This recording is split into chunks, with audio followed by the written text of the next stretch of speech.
Muito bem, gente, aí bem-vindos ao canal Mago do Tempo aqui, e hoje a gente está com um novo programa que a gente vai estar fazendo para vocês semanalmente, que é um programa para falar de notícias de games, de filmes, enfim, de coisas legais aí do mundo, né, do entretenimento. Eu sou o André Galvão e aqui agora vai se apresentar o meu irmão. Esse programa aqui é Papo com Mano, né, então a gente vai estar sempre fazendo para vocês. Oi pessoal, boa noite, beleza? Prazer estar aqui, né, falando de coisas que a gente gosta, né, então, vamos lá, meu nome é Anderson Galvão também, meu mano aí, né, Papo com Mano, muito legal essa ideia e vamos embora, né, vamos falar sobre o que a gente gosta, videogame. Então, gente, agora a gente, continuando aqui o nosso papo, hoje a gente vai falar aí, vamos puxar a primeira notícia dessa semana, que nós vamos comentar aqui, é sobre Mortal Kombat, filme ganha sinopse. Então, o filme do Mortal Kombat, que saiu lá nos anos 90 ainda, fez bastante sucesso na época, apesar de hoje as pessoas acharem ele um pouco tosco e tal, mas eu acho que da franquia do Mortal Kombat, ele é o melhor, né, Anderson? Porque depois saíram mais dois, né? Então, assim, o primeiro eu acho que ele é referência. Eu acho que é sim, porque a questão da nostalgia e da referência que nós tínhamos, né, é completamente diferente hoje. Você vai assistir ele, né, você vai perceber alguns erros, né, limitações gráficas, né, que hoje, né, seriam imperdoáveis, né, mas vai sair esse reboot, né, que eles vão fazer agora. Vai ser muito legal também, pelo que eu tenho dado uma olhada aí, né? O que você acha, André, desse então, novo, né?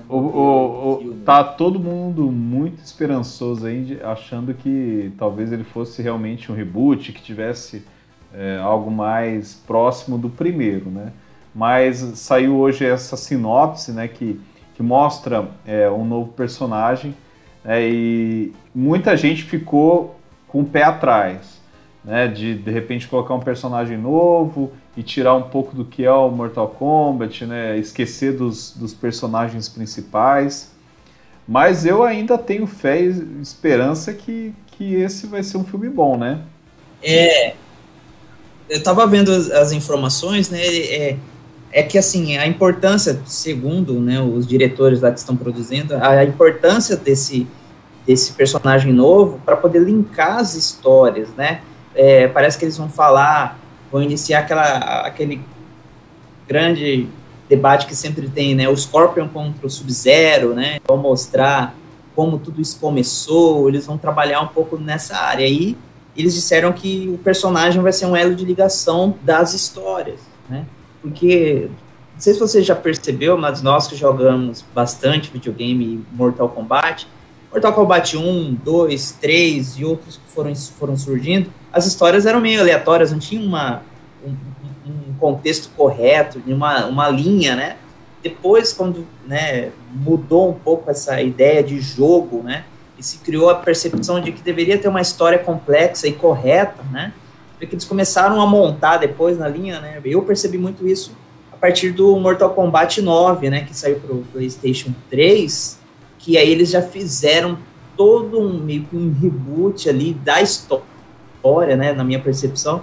Eles começaram a consertar todo e qualquer tipo de erro que eles pudessem ter feito em outras franquias de jogos anteriores. Eles começaram a alinhar. Você vê que Mortal Kombat 9, Mortal Kombat 10, né, eles seguem a mesma história, tudo depois que acaba, o que vai acontecendo. E eu particularmente adoro. Eu gosto, falar a verdade, que às vezes eu até prefiro assistir a franquia, né? É muito legal assistir aquela parte da história, o modo história. Eu piro naquilo. E você falou certo, a partir do 9, porque tiveram outras versões, por exemplo, do PlayStation 2, eu não lembro exatamente qual, que tiveram vários Mortal Kombat, e tem até a versão que eles viram zumbi, então tem, assim, virou uma bagunça. Então no 9 realmente ali começou a trazer um arco mais específico, né? E também trazer mais coisas do Mortal Kombat antigo, né? Então se estabeleceu uma história a partir daí e tá bem legal. Então o filme, o nome do personagem novo chama Cole Young, né, Cole de jovem, e ele vai fazer essa união, vai encontrar com o Raiden, com o Liu Kang, né, e a partir disso, como você disse, criar essas conexões com os personagens, que realmente às vezes é complicado, porque o Mortal Kombat que tem vários personagens, então é quase que fosse um Big Brother, né? Então tá todo mundo junto ali, então o que você tem que criar uma história para poder também trazer os personagens, mas saber lidar com todas as histórias. É difícil fazer isso utilizando personagens anteriores, porque a ideia, pelo que eu percebi, a ideia é entreter as pessoas para brincar, para jogar com um personagem diferente. Então não tinha muito conceito de criar a história do porquê que aquele personagem estava ali, né? Ele apenas era um personagem jogável. Sim, né? Exatamente. E com suas características de poderes ali, né? Agora, depois, para colocar num arco tudo isso de uma forma que todos compreendam porque ele tá ali, não é fácil, não. Mas ficou bem legal a ideia que eles fizeram, né? Eu gosto até muito de uma série, saiu, acho que foi em 2011, se eu não me engano, é aquele Mortal Kombat Legacy. Saiu uma série que conta a história, foram 2 temporadas, e assim, eu achei incrível, porque foi a primeira vez que eles conseguiram criar um contexto histórico dentro do Mortal Kombat, né? Então, aquela luta, né, Anderson, do Liu Kang no final virando dragão é pra acabar no 2, né? No Mortal Kombat 2 lá meu Deus, né? Não dá. O 3 é pior ainda. Então.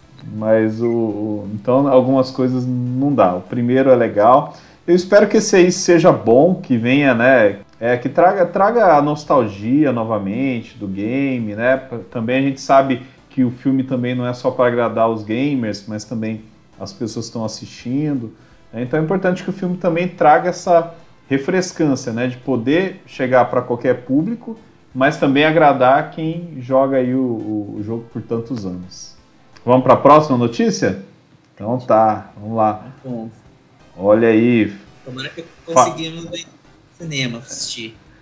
Final Fantasy VII Remake, o produtor fala sobre continuação. Sobre o que você estava falando só antes de começar, mas o Mortal Kombat vai ser exibido na HBO Max, que é um serviço de stream da HBO. Eu não sei como vai ser no Brasil, provavelmente vai ser transmitido, vai ser nos cinemas, né?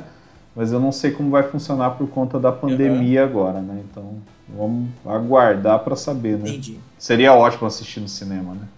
Olha aí, então vamos para a próxima notícia. Final Fantasy VII Remake. O produtor fala sobre continuação. Então nessa notícia aí, Anderson, o produtor ele vem falar porque o remake do Final Fantasy ele só vai até a parte de Midgar, que é da cidade ali, que já é muita coisa, né? Então, pro remake, realmente ficou gigantesco. Final Fantasy VII, ele é gigantesco. Então, vamos falar um pouquinho sobre o que era esse Final Fantasy, né? Lá no passado, lá em 97. Eram 3 CDs, né? A gente ficava aquela loucura. Será que vai funcionar quando eu ligar o CD? Vai parar onde parou? Como que eu vou salvar, né? Nossa, era um sufoco, mas aquele início do trem, né? Deles chegando, né? Hoje você olha e fala, nossa, esses gráficos, né? Poderiam ser melhores. Mas na época foi uma revolução, porque foi o primeiro Final Fantasy totalmente em 3D que saiu, né? Inicialmente, a ideia de criar o Final Fantasy VII era justamente para o próprio Super Nintendo, só que como estavam fazendo junto com o Chrono Trigger, eles desistiram da ideia e falaram, não, vamos tentar nessa nova plataforma no PlayStation, e deu muito certo, né, cara? Nossa, eu nunca me esqueço das cenas, tudo que aconteceu lá, né? Jogamos muito, né, André, eu e você. Jogamos, nossa. Jogo. Era de 1, mas jogávamos em 2, né? Era algo legal, né? E na época nós jogamos primeiro a versão japonesa, porque no Brasil geralmente chegava a versão japonesa primeiro. Então a gente jogou a versão japonesa do jogo, e aí com a revista, eu lembro que tinha uma revista chamada Gamers na época, E essa revista é que a gente usava, tinha Super Game Power e tal, mas nessa época a Game Power já não estava tão forte, mas a Gamers, ela vinha com um detonado fantástico em japonês, porque como o jogo foi lançado primeiro no Japão, e aí a gente não tinha as traduções, né? Então a revista ajudou muito a entender a história, quem que era, né? Porque a gente via aquelas imagens incríveis, cara, né? E aí não entendi. Aí com a revista ajudou bastante. Depois, né, a gente conseguiu a versão internacional, que era a versão em inglês, e a gente conseguiu jogar. E assim, pra mim, o Final Fantasy VII como RPG, o Chrono Trigger também acho maravilhoso. Os próprios jogos do Super Nintendo, até o Mario RPG também é bem legal de jogar, né? Mas eu acho que o Final Fantasy ele vem para mudar e ele entra na era do CD, né? Acho que isso é o mais importante. Então a computação gráfica, as CGs foram revolucionárias, igual você falou, o início, quando inicia aquele jogo, você vê aquela cidade, né, que é Midgar ali, né, e depois você vê a Aeris lá, o Aerith, né, você vê ela lá embaixo com as flores, você fala, caramba, que legal, né? E a história, depois que a gente pegou em inglês, poxa, aí, né, apesar da gente não saber tanto inglês, mas ficou bem mais fácil, pegava o dicionário para ler. Então, poxa, e outra coisa, a mecânica, né, das matérias e os minigames. Então, assim, é um jogo sensacional. Então, eu lembro que o inglês não era tão bom, mas ajudou bastante, né? Quando era o japonês, nós marcávamos, né, na cadernetinha o que era sim, o que era não, e ia meio que aos trancos e barrancos ali, chegando. Não entendia um pouco a narrativa, porque por mais que o nosso inglês não era lá aquela, né, perfeição, mas nós conseguimos formar as frases, líamos ali, entendia mais ou menos o que estava acontecendo, né? Tinha até não sei se você lembra, o Final Fantasy ele possibilitou a gente a escolher determinadas situações, responder determinadas coisas para os personagens. Ah, você quer ir comigo? Você quer, né? Em alguns momentos lá com a Tifa, com a Aeris, né? Que você respondia se queria ou não, era bem legal, e aí mudava um pouco a história, né? Então, era bem interessante, né? Foram muito inteligentes em colocar essas questões, né? Eu gostava muito de jogar, né? Mesmo que o meu irmão mais velho me explorava. Escravizava. Aumentando. Ele ia no colégio, me deixava aumentando o level para passar de fase. Eu ficava lá à tarde jogando no mesmo mapa. Fala, ó, fica aí, porque tem uma serpente lá no início que não dá pra matar logo, então tem que pegar a experiência pra tentar matar ela. Eu nunca me esqueço do lugar do deserto, porque tinha que matar essa serpente aí. Que é dentro de uma caverna, né? Sim, né? Você vê como que é, né? É um jogo que não se joga em dois, mas nós nos adaptamos lá e conseguimos, né? Jogar e nos divertir, mesmo assim. Muito bom, Final Fantasy é inesquecível, né? E esse remake aí, e a continuação, quero jogar também. Eu lembro que quando eu tava terminando ele, eu gravei em VHS o final, porque foi tão emocionante que na versão japonesa que eu gravei. Eu tenho gravado em VHS matando lá o Sephiroth. Sim, outra coisa muito esperada que eu gostei muito do Final Fantasy, muitos não gostam, mas eu achei muito legal a qualidade que foi feita. Foi aquele mini desenho, um filme que foi produzido, você lembra? Depois. O Advent Você até tinha o DVD original. Eu tenho ainda. É Advent of Children. Sim. É muito legal aquele filme. Eu gostei muito. Pela qualidade, não sei a história, né? Porque é mais só uma luta ali final, né? Eles parece que reviveram o Sephiroth lá, né? E basicamente foi isso, mas eu achei bem legal. Foi melhor do que o Final Fantasy, o filme, né? O primeiro.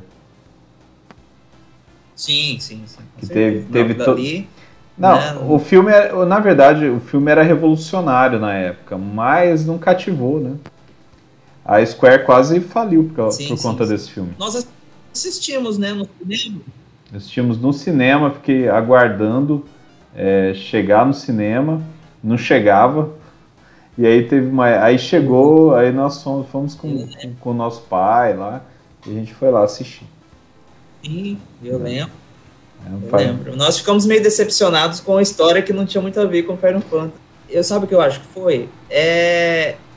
A hora errada. Talvez se fosse hoje, né, as pessoas acompanham muito mais essa coisa, né? E talvez teria sido completamente diferente.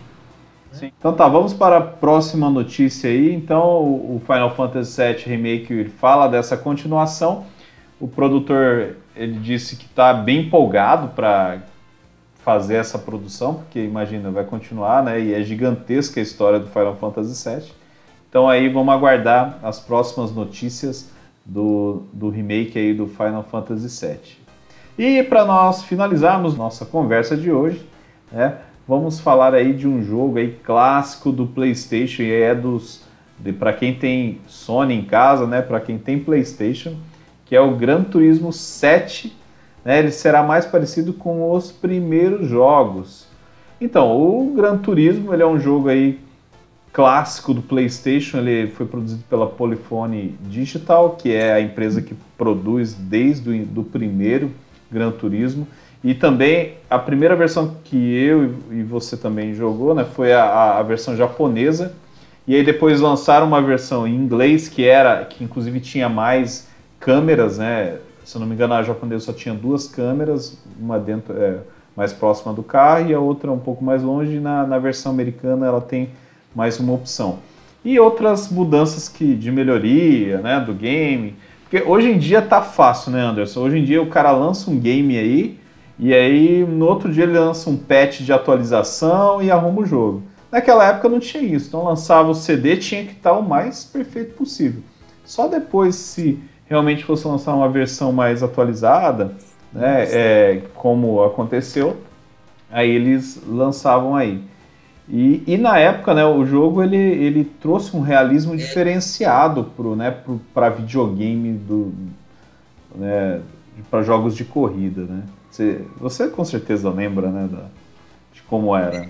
Essa referência máxima que nós tínhamos antes de um jogo, não sei se você lembra, era o Need for Speed do 3DO, né? Nós jogávamos, né? Que era para nós, né, na nossa visão de época, era um jogo incrível, né? O Need for Speed, ele focava dentro do próprio veículo, as características do veículo, né?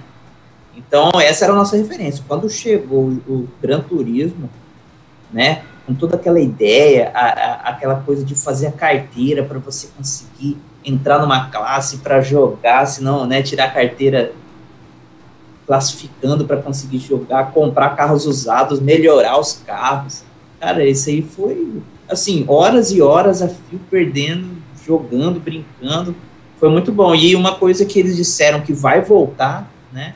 Isso ele já promete desde os 5, que parece que parou de ter essa questão das carteiras, né? Eles acabaram focando muito mais no jogo online, né? Porque é o caminho agora, né?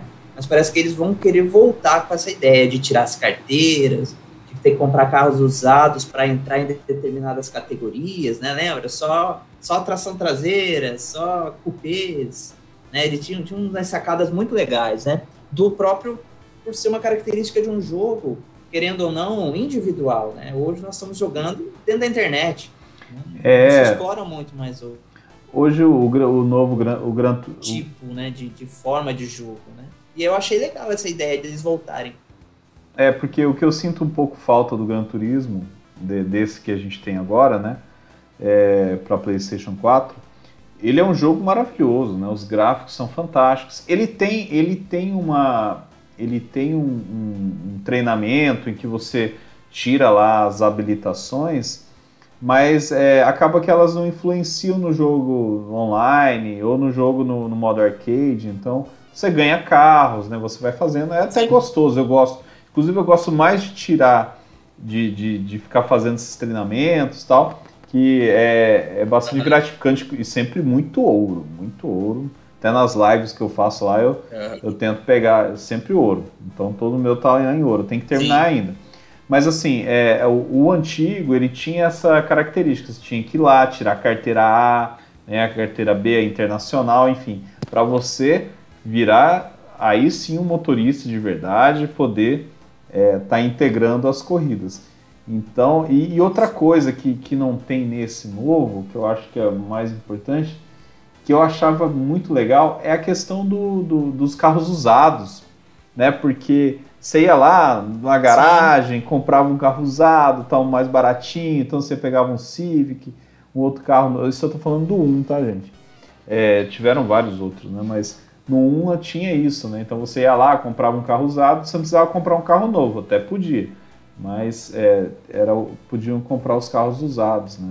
E os gráficos também, que na época, né, isso eu tô falando do primeiro, sim, tá? O 2 também, depois veio muito bonito, ele tinha até um modo rally, eram 2 CDs que vinham, inclusive, e a primeira versão, assim, cara, os replays eram cinematográficos, e isso a gente nunca tinha visto, pelo menos eu nunca tinha visto um replay de jogo, assim, já tinha visto...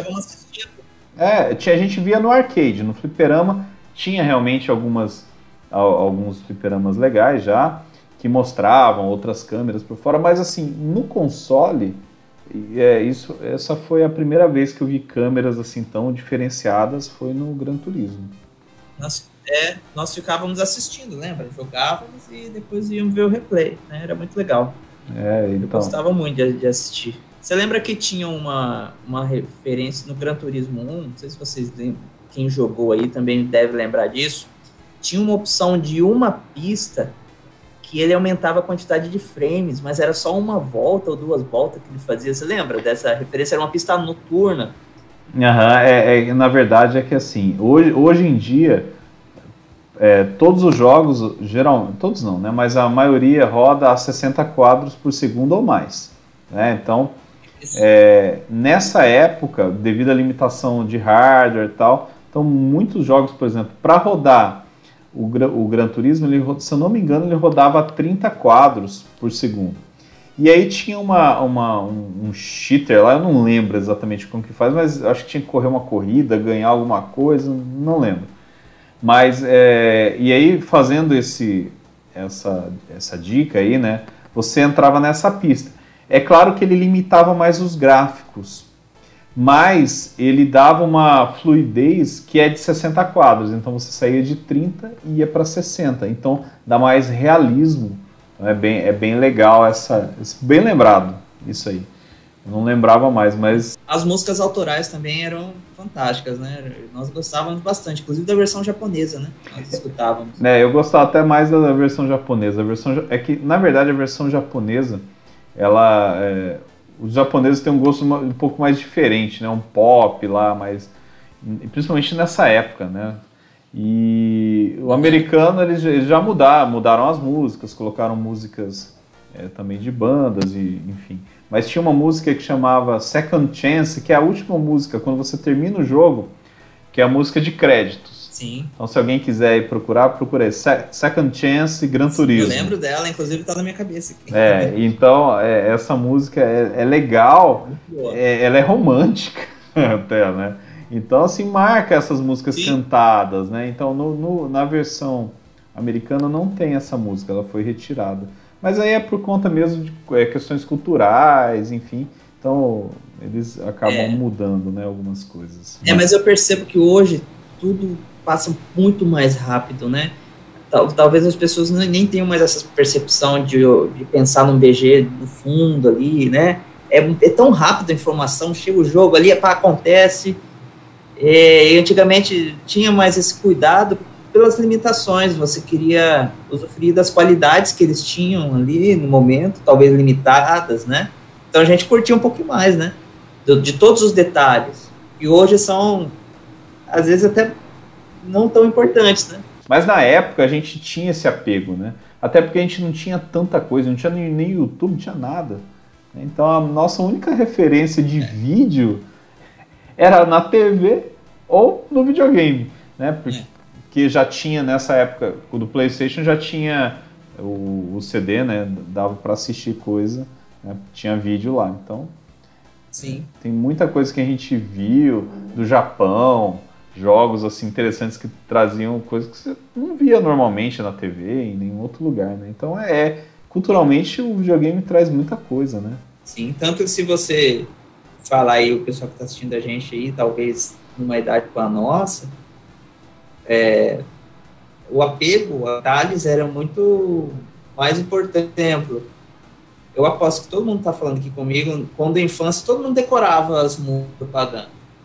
Você decora hoje, você nem lembra, você nem sabe quais são as coisas que estão passando. A informação está muito rápida e tem muita produção. Então você é bombardeado com tanto vídeo, tanta coisa, que chega uma hora que realmente você perde até as referências, porque não existe mais uma referência só, né? Então, hoje você pode ouvir música aí de qualquer país do mundo, né? Então, essa limitação acabou. Mas, ao mesmo tempo, é tanta informação que acaba que você esquece mais rápido, né? Das coisas. Tem esse viés, né?